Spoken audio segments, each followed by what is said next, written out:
concentrate on Sri Ramakrishna for grace and blessings. Shanti Shanti Hari Om Tat Sat. Peace, peace, peace be unto all. Om Sahana Bhavatu Sahano Bhunaktu Sahaviryam Karavavai Tejasvinavadhitamasto ma vidvishavahai. Om Shanti Shanti Shanti Hari Om Tat Sat.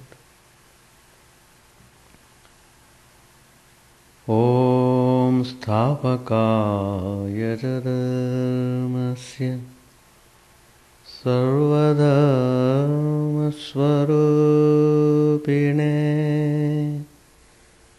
Sthapakaya Dharmasya Sarvadharma Swarupine Avatara Varishtaya Ramakrishna Te Namah. Asato ma sadgamaya Tamaso ma jyotirgamaya. Asato ma sadgamaya Tamaso ma jyotirgamaya. Mrityormamritangamaya. Om Shanti Shanti Shanti. Let us offer our salutations to Sri Ramakrishna, the embodiment of all religions, who has given spiritual instructions to practice spiritual life in this world. He has given hope to everyone that we need not have to lose our way in the life. We have come here to work for freedom, to fight the evil and to transcend finally both good and bad, go beyond all duality, then experience the immense bliss. Once you arrive at the absolute truth, there is no more suffering. Sri Ramakrishna has very clearly stated that each one should have to work. No one in a way is idle in this world. But in what way we are active, that's important. Idleness is bad, it's true. But simply being active, is it enough to give us freedom? Is it possible, being active, to get rid of suffering? The problem of suffering is to be solved. Once we have taken birth in this world, we are in for suffering. No one can say he was free from suffering. In one way or other, we have to pass through the fire of suffering. Well, we are active in one way and enjoying the benefit of being active that way. To give an example, you're all working in the various capacities, in various business and enterprises, doing different types of jobs. That way you are very active. But being active that way, did you not get any benefit? You did get. What is that? Secular benefit. More money, more comforts.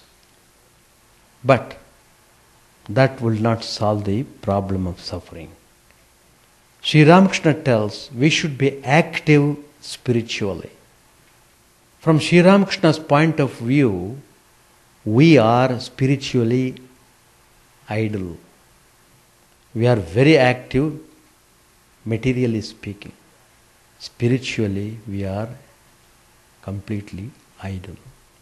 So, whatever we might earn, whatever palatial building we may be living in, we may have plenty of worldly prosperity, still we may not be free from suffering, because as long as we are holding on to the unreal things, we cannot get rid of suffering.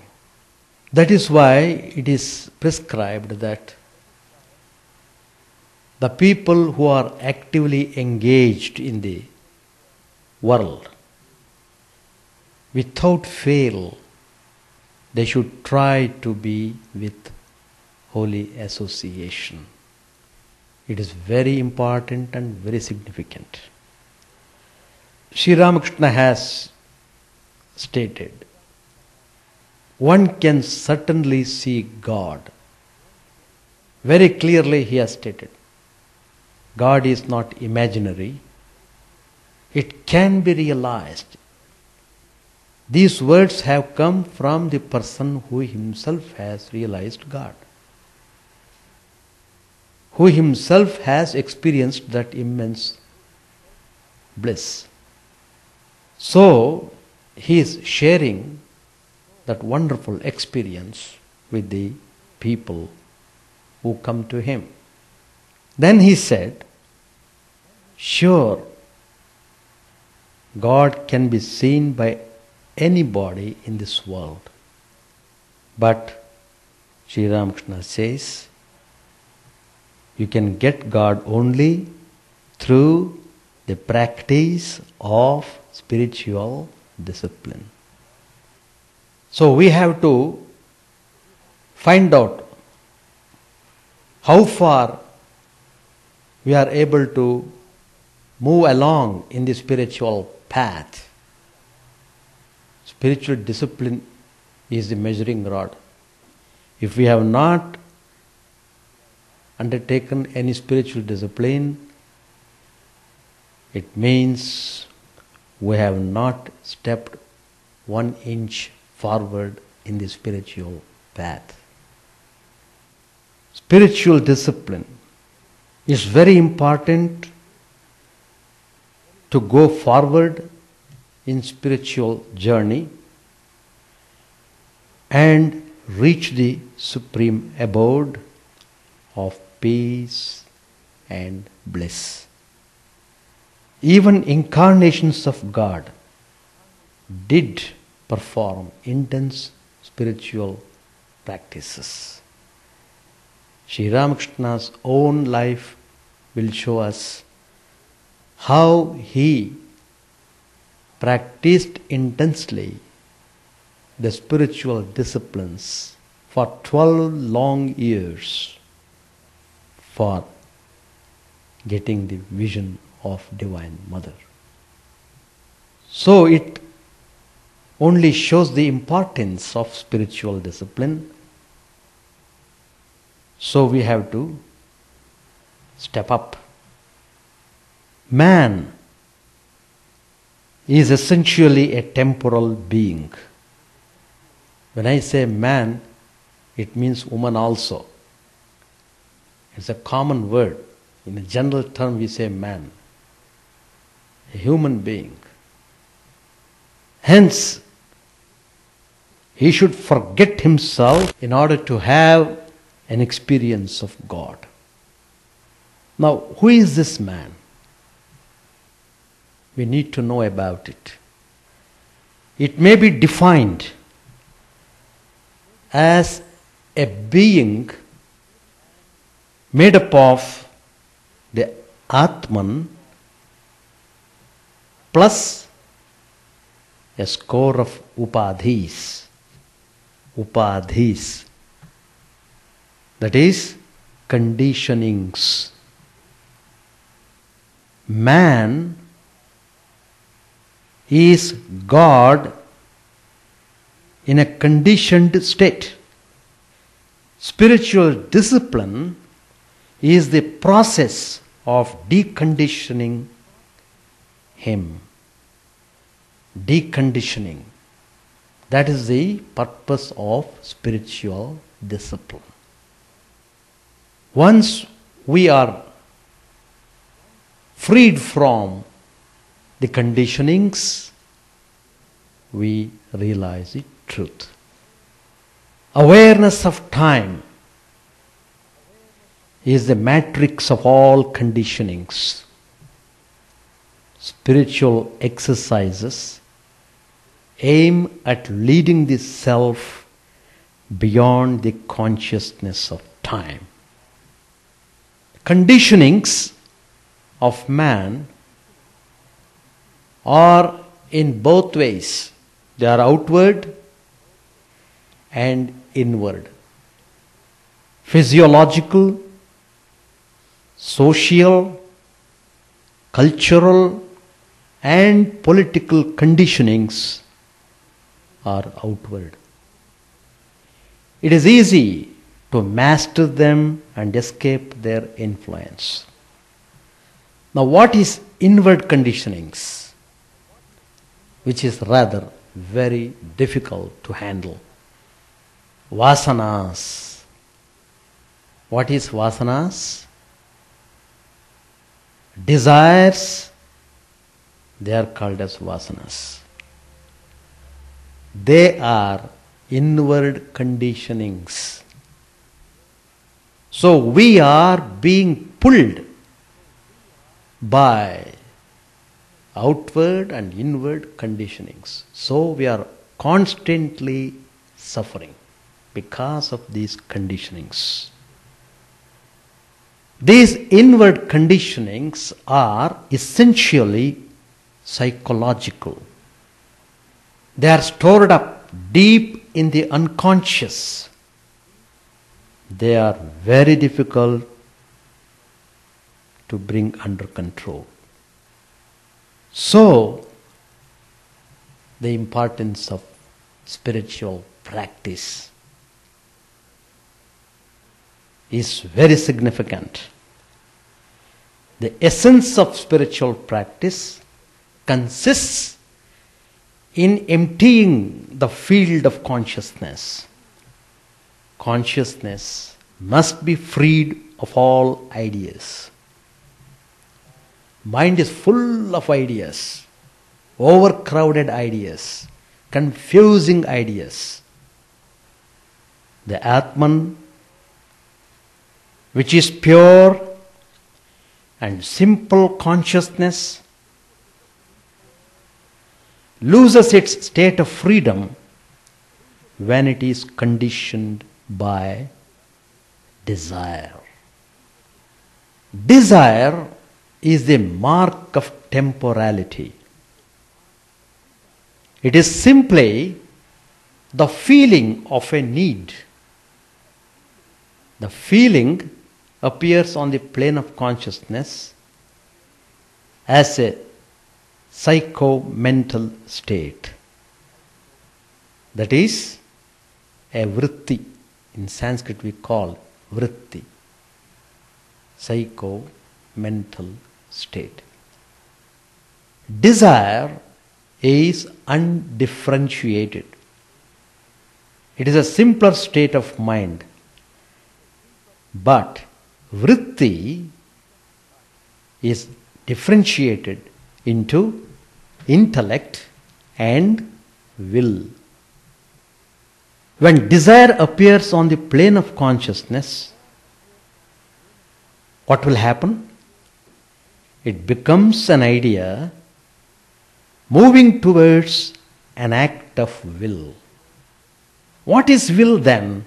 Will is a self in action. The self in action is will. Therefore, surrender of self-will means surrender of the self to God. Desire, what does it do? It disturbs peace of the soul. Once the desire comes to the mind, until it is satisfied in some way or other, you are not peaceful. So it calls for action because it knows that there is something wrong with the world. The psychomental states that exist between desire on the one hand and action on the other are very subtle. The aim of all spiritual disciplines is to control these subtle states of consciousness and finally stop them. Now, the ways are suggested to bring the vrittis under control. What are the ways? Worship, pilgrimage to holy places, group singing of hymns, reading of sacred scriptures, selfless activity, remembering God. These are all external helps to bring the vrittis under control. So these are called spiritual activity. Just as the secular activity is very distinct, its benefits also are very distinct. In the same way, spiritual activities also are very distinct and its benefits also very clear. The appearance and disappearance of the vrittis is a very subtle phenomenon. Our attention has to be trained continuously. It is not just a few days I did it, then, oh Swamiji, nothing is happening. No. You have to do it steadily for sufficient length of time. First, to be aware of the coming and going of vrittis. And second, to exercise control over them. Control over the impulse to act leads to control over acts of will. Control over will leads to control over ideas. Control over ideas leads to control over desire. See the process? How the desire is to be controlled. You have to follow all these steps.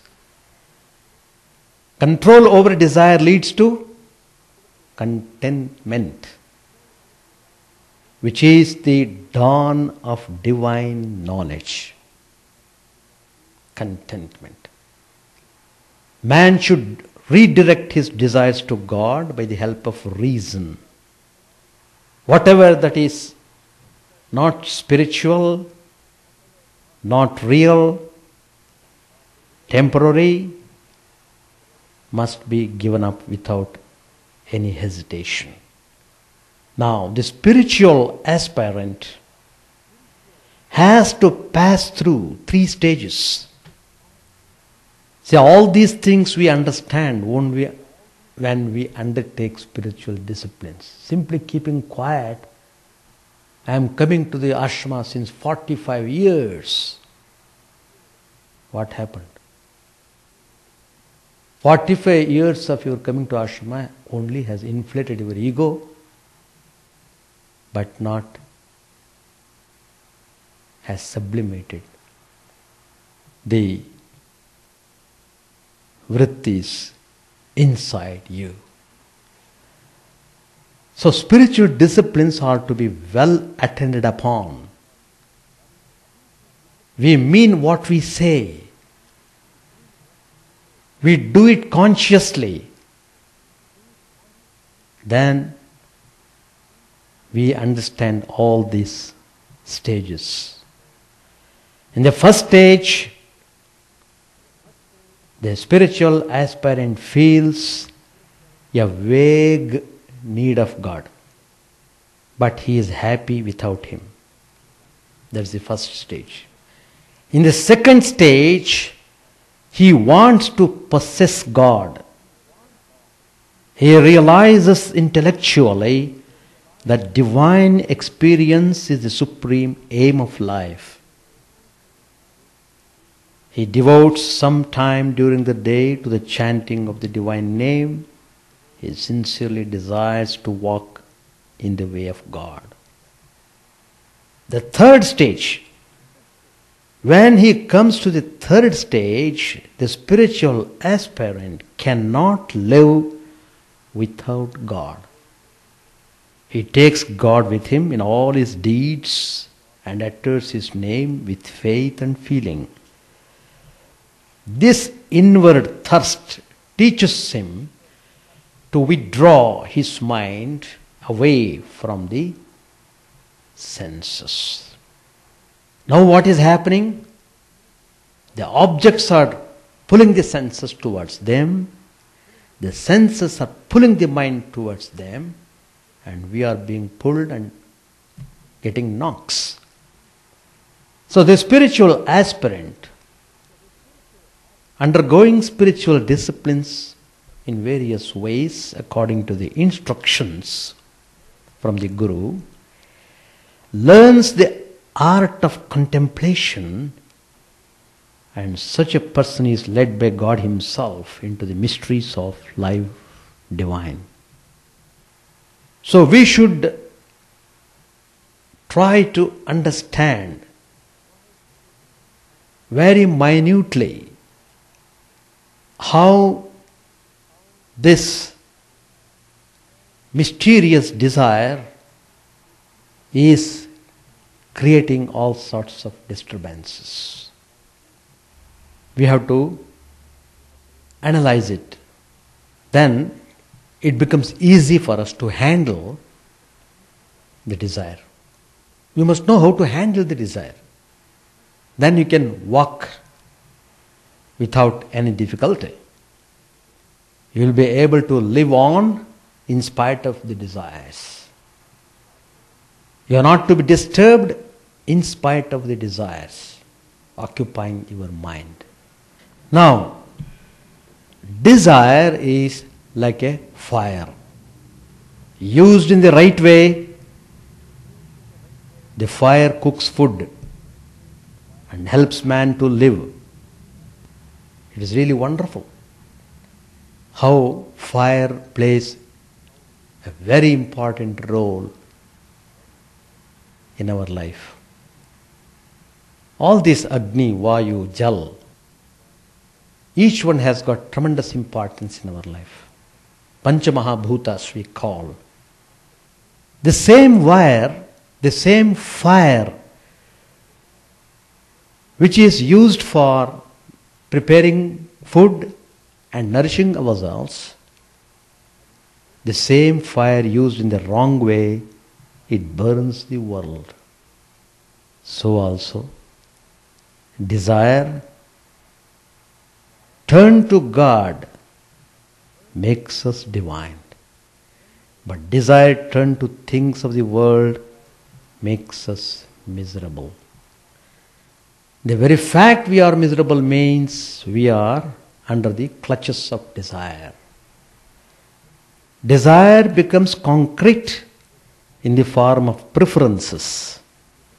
Hence, desire suffers death if we ask nothing and refuse nothing. Na dveshti, na shochati, na kankshati, Bhagavan says in the Gita. That is the state of handling the desires.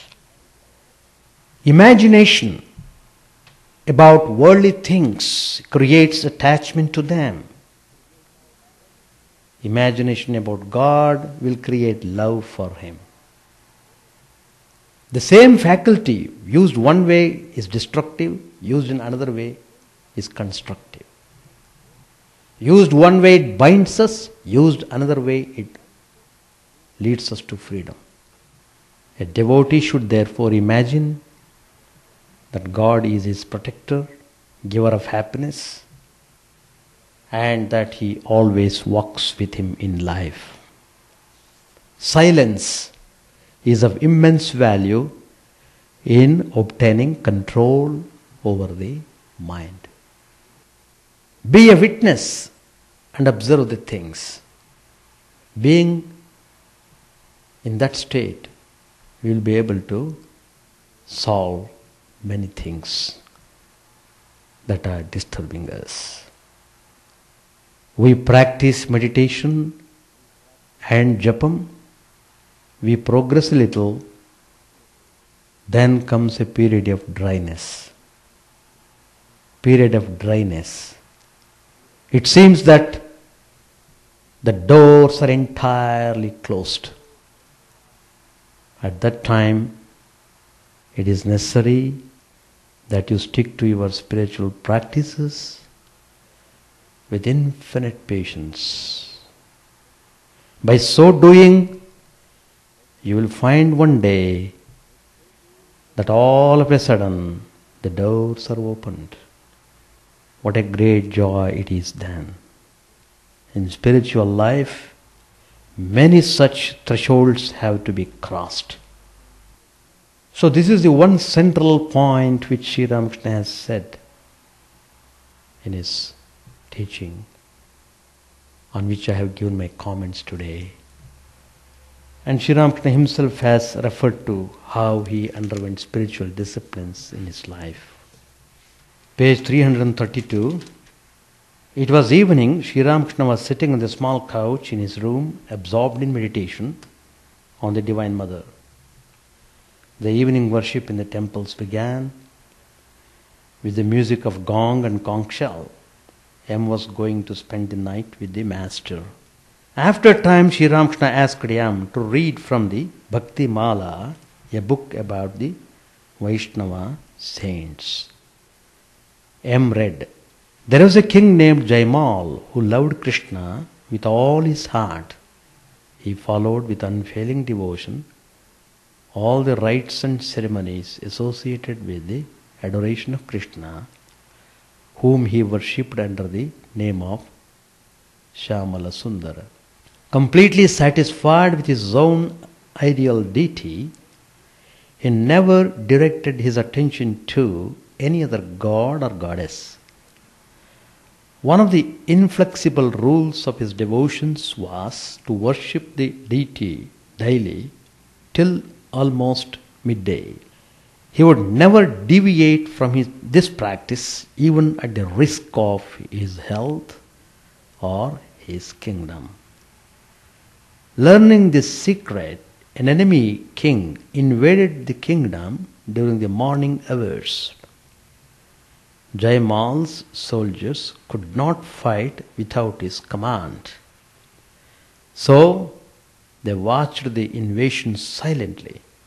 Slowly, the enemy surrounded the most of the capital. Yet Jaimal did not come out of his shrine room. His mother came to him and wept bitterly, trying to persuade the king to fight. He said to her calmly, "Why are you worried? Shyamala Sundara gave me this kingdom. What can I do if he has decided to take it away? On the other hand, none will be able to do me harm if he protects me. Our own efforts are vain." And actually, In the meantime, Shyamala Sundara, the deity himself, had taken the king's horse from the stable and had ridden fully armed to the field. Alone he faced the hostile king and alone destroyed his army. Having crushed the enemy forces, the deity returned to the temple and fastened the horse nearby. Jaimal, on completing his worship, came out and discovered the horse there, panting and covered with sweat. "Who has been riding my horse?" he demanded. "Who brought it to the temple?" The officers declared they knew nothing about it.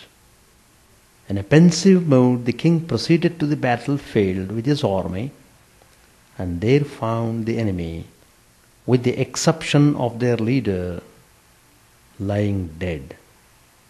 He was staring uncomprehendingly at the scene. When the enemy king approached, worshipped him and said, "Please permit me to tell you something. How could I fight? You have a warrior who could conquer the entire world. I do not want your wealth or your kingdom. Indeed, I will gladly give you my own if you will tell me about that blue warrior, your friend."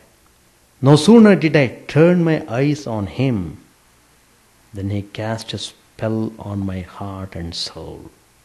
Jaimal then realized it had been none other than Shyamala Sundara that had appeared on the battlefield. The enemy king understood too. He worshipped Jaimal and through his blessings received Krishna's grace.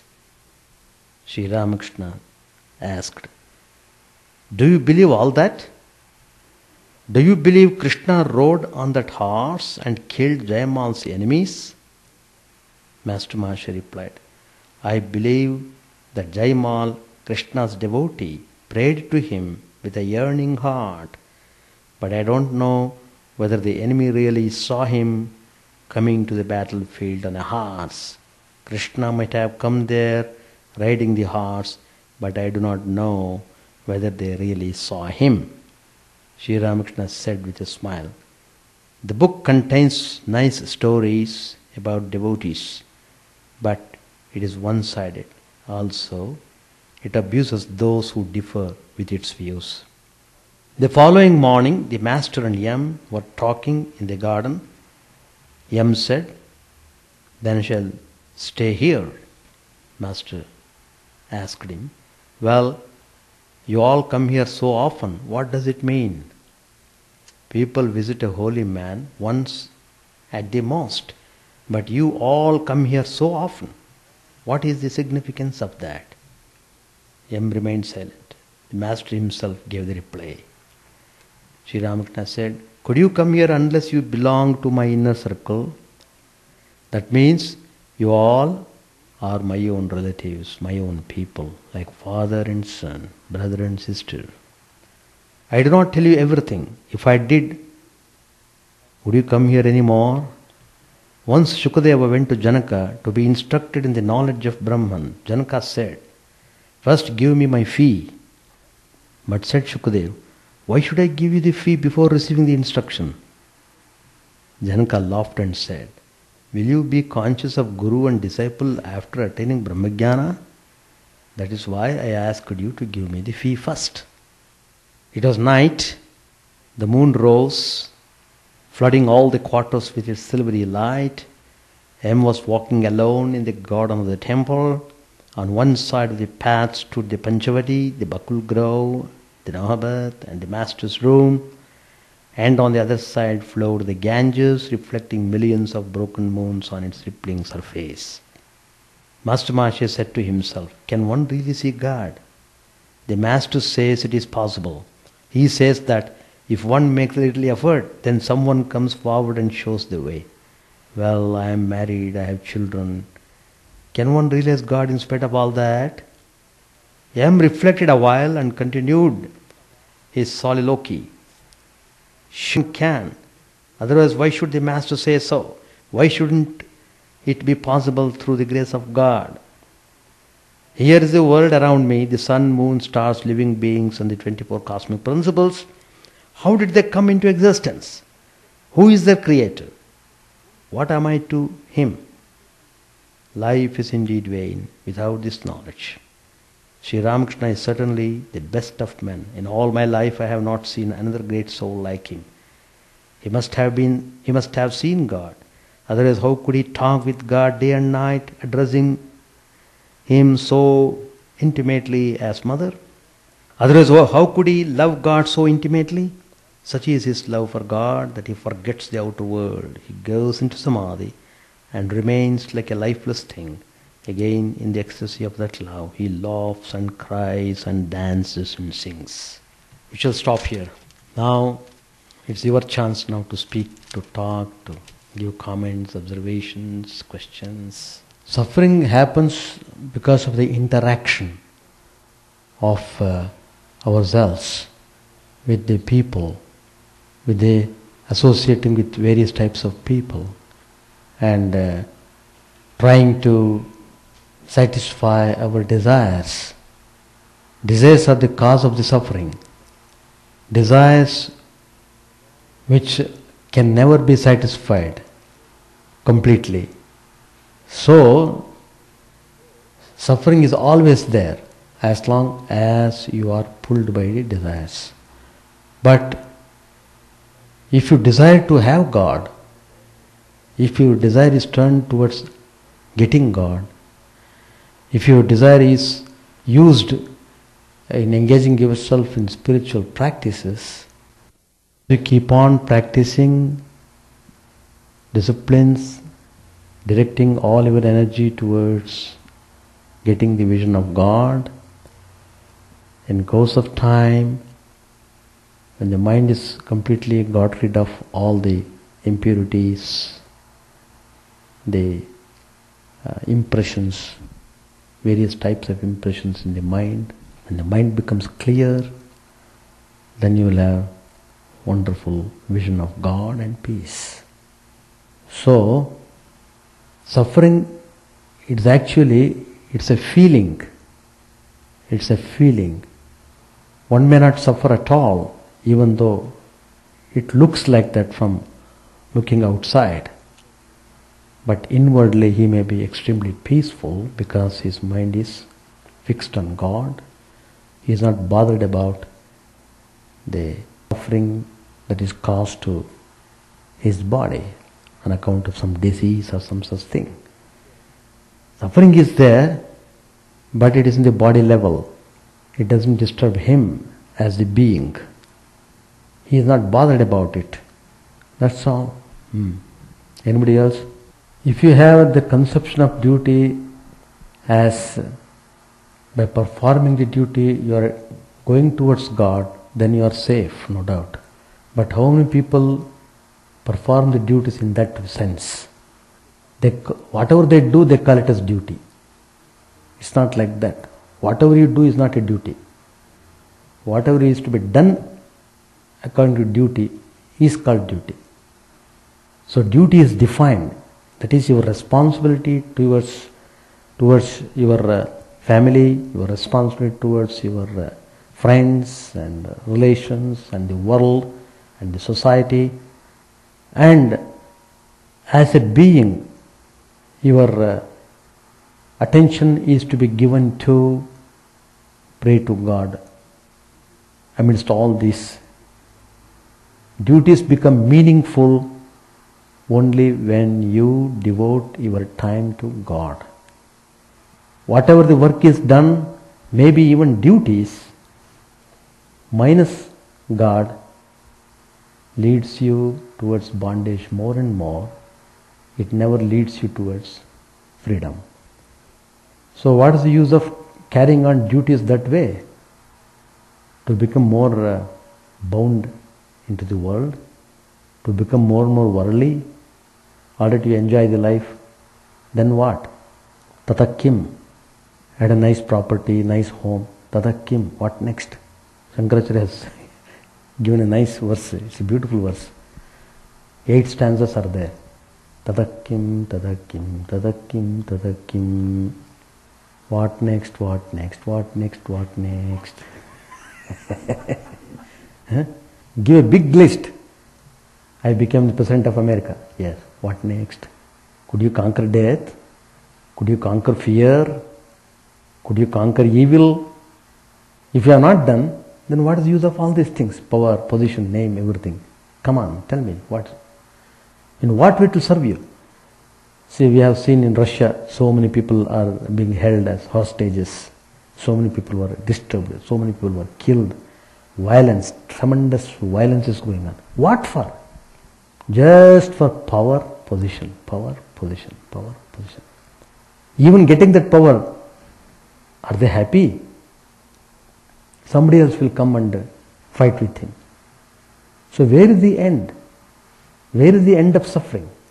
So by not knowing to behave properly in the world, we are continuing our sufferings. Instead of solving the problem, we are making the problem more complicated. So going towards God helps us to solve the problems in life. Going away from the God makes us more complicated in our life. No, it has got different connotations. See, duties, there are so many stages of understanding the value of duties. An ordinary man, he has to develop his intellect, he has to purify his mind. That is done only through performing duties. Only by engaging oneself in certain type of activities, one is able to know what is what. If somebody else is always helping you something, you don't understand the importance of you are doing anything. So, in that sense, duty educates you. Education. As long as you learn through the duties, then you are able to walk through the life safely. That's very important. So duties, without that idea of feeling that I am doing certain things, world cannot go on without that feeling. And the society becomes chaotic, confusion, unruly. At least the duty conscious, it keeps some kind of discipline, moral discipline amongst the people. But what is meant by Sri Ramakrishna saying was that don't spend all your life thinking about your duties only. You transcend the duties, transcending, that is rising above. So if you are consciously doing the duties, as I said, with proper love and devotion to God, then you feel tremendous satisfaction in doing your duties, though amidst lot of difficulties and sufferings on the way. You don't feel that suffering because you always feel that you are discharging your duty and you are able to love God more with more devotion, because you need God more when the responsibility is upon you. When the whole burden is upon you, you feel if somebody comes and relieves you, it's a great joy for you. So that way, the duties are to be understood. Duties are not to be done in a mechanical way. That is doing everything, calling it as duty. So that is not the way. That means your real abode is in God. That means the idea of God must be brought in your life. Without God, duty has no meaning. Duty has a limited purpose. It should help you to transcend it. It should not drown you. It should rise you up. The point is, some spiritual aspirants, they don't want trouble. Your first part, I will answer that question. The reason is, they don't want to enter into a state of troublesome situations, because if they are for some reason caught up in that situation, it may hamper the spiritual disciplines which they are undertaking. It may disturb their regular spiritual life of prayers, meditation and spiritual practices. So, if those troubled situations could be avoided, I can use the maximum time for spiritual practices so that I may get the spiritual benefit in this very life, that is the vision of God or the experience of truth. Once you get that, then you are no more troubled by any situation. But as long as you are a spiritual aspirant, you have to take care of your surroundings and you have to be careful about your practices and you have to be careful about how you are able to go onward in your spiritual journey. That is the first part. What is the second part you asked? I couldn't understand. What is the second question you asked? No, it's a voluntary. You see, it depends upon how you look at the things. I am prepared to suffer for the sake of others because I find joy in suffering. With that idea, some people go and sacrifice everything for helping the people who are in trouble. It is true, by trying to help the people in trouble, he may also be involved in some kind of trouble, but he is not bothered about it. That means, even if it means he has to meet with death, he is not afraid of that. That means he is spiritually advanced and he thinks by sacrificing himself for the benefit of the people, even though it is suffering to him, but that suffering has immense value so that it helped all the other people. So that is the meaning of selfless activity, nishkam karma. That's the meaning. There are many various types of aspirants. For one type of people it's all right. He can face the tiger, he can face the brute. But the same thing is not true with everybody. See, once some brahmacharis were going to the forest to collect the woods. A mad elephant was coming. The mahout on the elephant was crying, "Please go away, the elephant is mad, it crushes you." All the other brahmacharis were, but there was one fellow who began to reason. Why? My teacher told me God is in everyone, God is in this elephant also. So does he not know that I am here? Why should I be afraid of? So he wanted to face the elephant. But the elephant does not know that he is facing and he simply took it in its trunk and threw him away. His whole body was injured and he got bruises, he fell unconscious, all those things happened. The point is, there are different types of people, different stages in our life.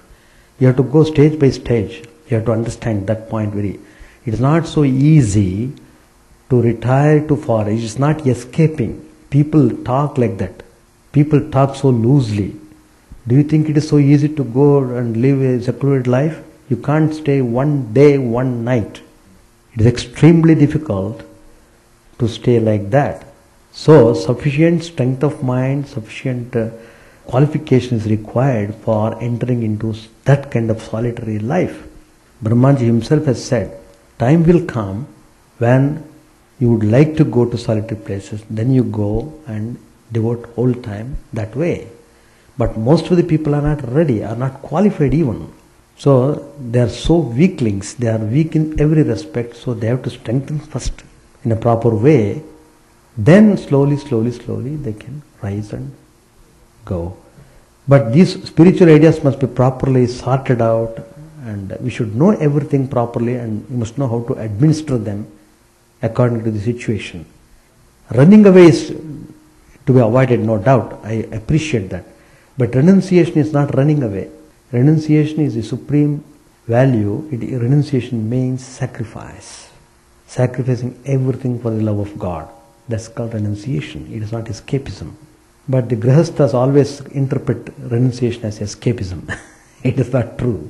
Yeah, then about Sri Ramachandra and Vishwamitra episode.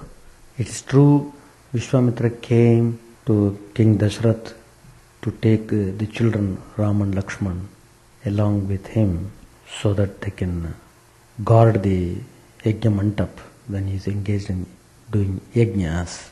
The first point is that the rishis, they used to acquire lot of spiritual powers through their austerities. It is not that they got immediately. Over the period of long years, the powers have been acquired.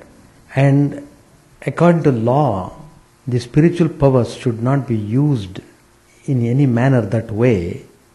And secondly, they want to preserve those spiritual powers so that they can go onward from their spiritual path. Whatever stage they have received, they have stopped. From there they have to go onward. That requires immense spiritual power. If the spiritual power is lost in just doing the tidbits like this, killing this man, killing that man, cursing this man, cursing this fellow, there is no end to that. There is no end. And secondly, it was a duty of the kings to protect the interests of all the sections of people, including the sages. It is a duty of the king to see that sages perform their duties properly. What is their duties? The duties of the sages are meditation, doing yajnas, praying for the welfare of the humanity, all such things. So the king should take care, should protect the interests of the rishis. Wherever there is trouble, the king should rush immediately to quell that trouble, to bring peace.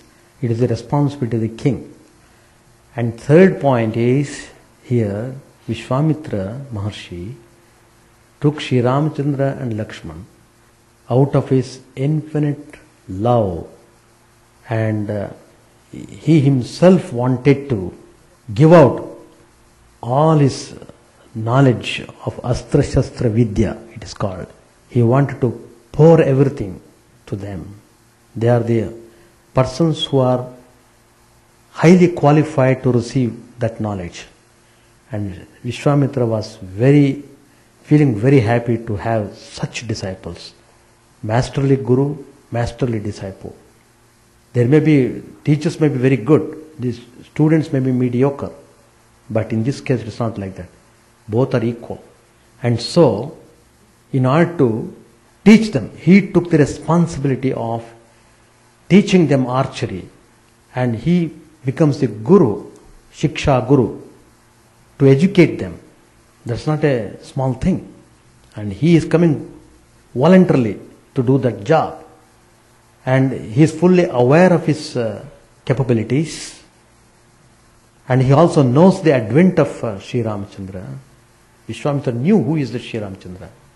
Other people might not have known at all. Or even the sages in the hermitages may not know. Many people, they consider Rama as human being, just ordinary human being. But Vishwamitra knew very well that Sri Ramachandra is the Supreme Lord himself. So, in order to glorify the name of Sri Ramachandra, he did like this. And Sri Ramachandra's fame became known to the whole world on account of this incident. And not only that, some demons were made to kill by Sri Ramachandra, because by that act, those demons, they get rid of their impurities because they are killed by Sri Ramachandra himself, who is veritable God. So, by killing them, what Sri Ramachandra did was, he removed the poison in them. The poison, the evil, the wickedness was taken out. They are released. There are no more demons. So all these things are important. Now we shall conclude this. It's already 9 o'clock. Chant the name of the Lord and His glory unceasingly, that the mirror of the heart may be wiped clean and quenched that mighty forest fire, worldly lust raging furiously within. O name streamed down in moonlight on the lotus heart, opening its cup to knowledge of thyself. O self, drowned deep in the waves of his bliss, tasting his nectar at every step, bathing in his name, that bath for weary souls. Various are thy names, O Lord. In each and every name thy power resides. No times are set, no rites are needful for chanting of thy name. So vast is thy mercy, how huge then is my wretchedness, who find in this empty life and heart no devotion to thy name. O my mind, be humbler than a blade of grass, be patient and forbearing like a tree, take no honor to thyself, give honor to all, chant unceasingly the name of the Lord. O Lord and Soul of the universe, mine is no prayer for wealth or retinue, the playthings of lust or the toys of fame. As many times as I may be reborn, grant me, O Lord, a steadfast love for thee. A drowning man in this world's fearful ocean is thy servant, O sweet one. In thy mercy consider him as dust beneath thy feet.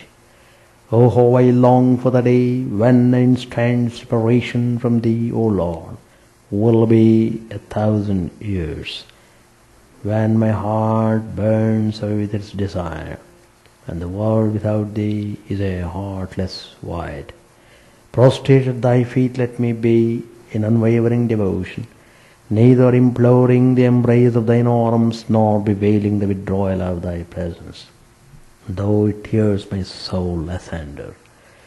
O thou who stillest the hearts of thy devotees, do with me what thou wilt, for thou art my heart's beloved, thou and thou alone. O Lord, lead us from the unreal to the real, lead us from darkness to light, and lead us from death to immortality.